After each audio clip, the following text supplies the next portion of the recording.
Taxonomical language में plant के बारे में वर्णन कैसे करते हैं उसके बारे में हम आज यहाँ पर बात करेंगे। सबसे पहले आता है उसका हैबिट्स, नहीं सबसे पहले हम उसकी वेजिटेटिव कैरेक्टर्स लिखते हैं। वेजिटेटिव कैरेक्टर्स में सबसे पहले यहाँ पर आता है हैबिट। हैबिट के बारे में लिखना रहता है कि वो प्लांट जो है सबसे पहले एक वर्षीय है, द्विवर्षीय है या बहुवर्षीय है, यानी कि एनुअल है या बाइनियल है या फिर पेरेनियल प्लांट्स है। फिर उसके बाद में लिखते हैं उसके बारे में कि वह हर्ब है या हर्ब, श्रब और ट्री है। तो शाक क्या होता है? शाक एक अकाष्ठीय पौधा होता है, अर्थात उसके ऊपर जो है कास्ट प्रेजेंट नहीं रहती है। शाकीय पादप जो है वार्षिक, द्विवार्षिक या बहुवार्षिक हो सकते हैं। और फिर श्रब आते हैं, यानी कि झाड़ियाँ, छोटे आकार के बहुवर्षीय वृक्ष जिनमें मुख्य तना जो है अनुपस्थित रहता है तथा जमीन के पास जो है कई तने निकले हुए रहते हैं। और वृक्ष के बारे में बात करते हैं, यानी कि ट्री, जिसमें क्या होता है एक मेन स्टेम प्रेजेंट रहता है। तो यहाँ तक आपको समझ में आ गया होगा।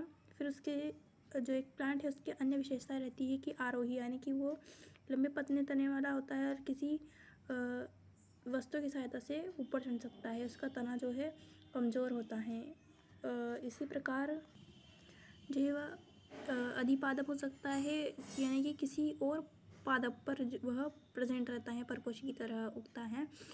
इसी जैसे कि वांडा और परजीवी रहते हैं। बहुत से पादप प्राणियों पर या पौधों एवं प्राणियों पर उगते हैं और भोजन प्राप्त करते हैं, जैसे कि कसकुटा होती है एक बेल।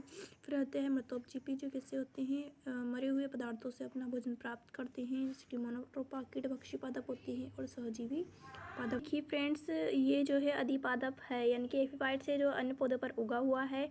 ये पैरासाइट है और जो कि ऊपर किसी अन्य पादप की सहायता से जो है चढ़ा हुआ है। और इनमें से ये रहा सेपेरोफाइट एंड इंसेक्टिवायरस प्लांट्स, इस प्रकार के होते हैं। नेक्स्ट टॉपिक आता है, यानी कि हम सेकंड इसके बारे में लिखते हैं रूट के बारे में। रूट जो है दो प्रकार की होती है, एक तो होती है टेप रूट, एक होती है एडवेंटियस रूट। और टेप रूट इनमें से, इनको हिंदी में कहते हैं मुसला मूल, यानी कि एक प्राथमिक मूल, इसके अंदर प्राथमिक एवं द्वितीयक मूल्य निकली रहती है प्राथमिक से, जैसे कि रेफेनस सेटाइवर्स है ना। अपस्थानिक मूल्य, यानी कि एडवेंटियस रूट, प्राथमिक मूल्य नहीं निकली रहती है और तने के अन्य भाग से जो है तने से ही जो है क्या निकली रहती है, मूल्य निकली रहती है, यानी कि मूलांकुर के अतिरिक्त किसी भी अन्य भाग से जो है अपस्थानिक मूल्य विकसित होती है। जैसे कि ये देखिए आपके सामने है, ये टेप रूट है और ये है एडवेंटियस रूट्स।